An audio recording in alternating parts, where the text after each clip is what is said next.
Good morning. Today is Friday, June 17th, and this is the ADM Investor Services Weekly Market Wrap-Up. The thoughts and opinions expressed on this video are solely those of our guests and should not be construed as the thoughts or opinions of ADM Investor Services or Archer Daniels Midland Company.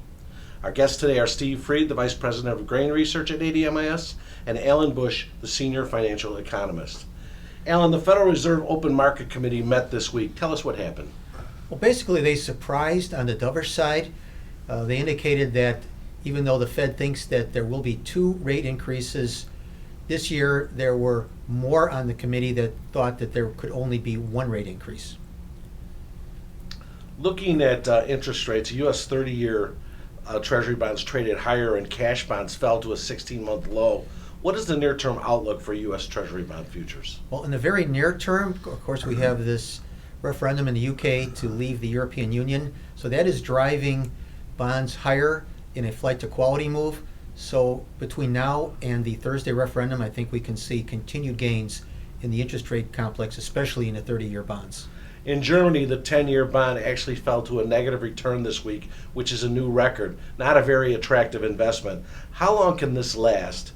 And does it have a negative impact on interest rates here in the United States? Well, we've seen negative rates throughout Europe for quite some time now, and Japan moved to negative rates. So I believe that that situation is likely to persist for quite some time, well into next year or even longer.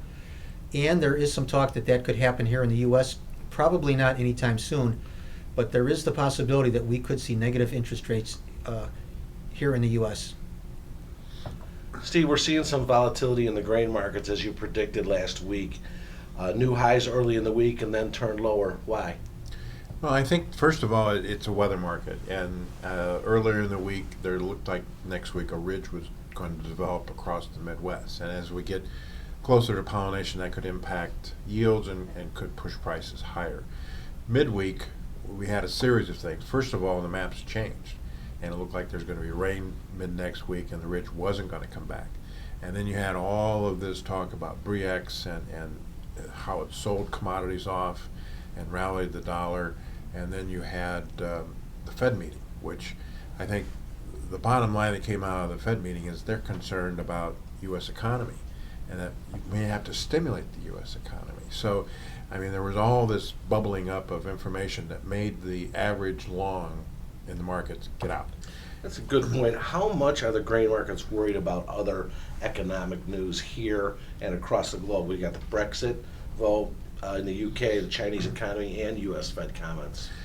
Well, you know, it seemed like 20 years ago you came into the market on the grains, and all you did was look at weather and the basis levels. Now you come in and you look at and see what China's stocks are doing. You look at what's going on in the money flow. You look at some of the technical aspects of the marketplace. And now you have all these computers that are trading a higher percentage of the day trade. And so we have to look at all these different fundamentals to come up with a price of corn where it used to be just 2 things. The next big report in grains is the June 30th acreage and stocks report. What are your thoughts about that? Well, it should be a bearish report because of the rally in soybean prices has encouraged farmers to increase bean acres from what the March intentions were. So we don't know exactly how many acres, but we also think that June 1 stocks, corn, beans, and wheat, will be higher than a year ago. The problem is that when the report's released, we might be in a weather market. So the impact might be somewhat muted because if we're in a bullish weather market, the market won't even look at the numbers. But if we're in a bearish market, the selling might accelerate if the numbers are bearish.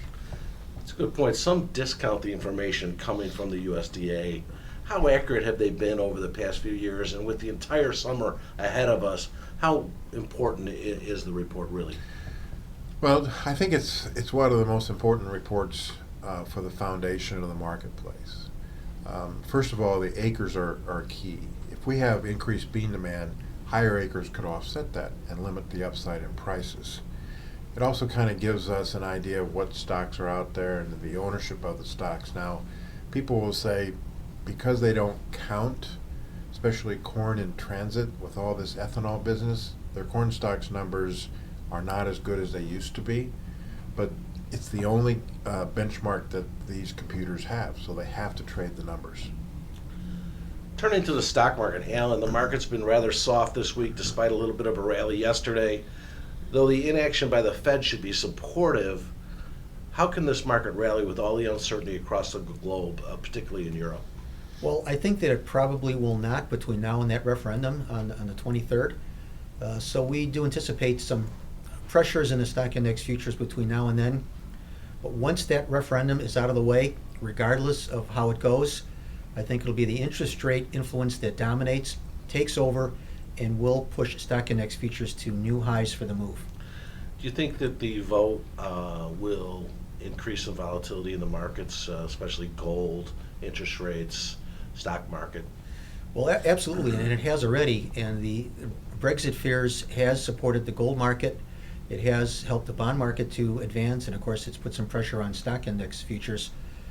But once that referendum is out of the way, I think we'll see a bit less volatility, and I think that the interest rate influence will dominate once again all of the financial markets. And you still feel like the prospect for gold rising, into the months to come is good?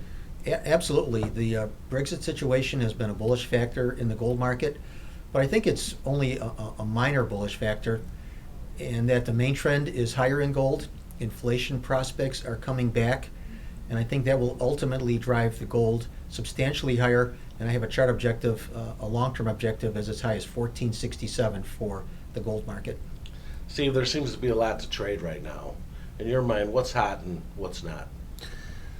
Well, I think there's a lot of volatility in the marketplace. I think this is a prime time with all the uncertainty to come in and trade. And I think that the number one key thing is what is the world economies are going to do?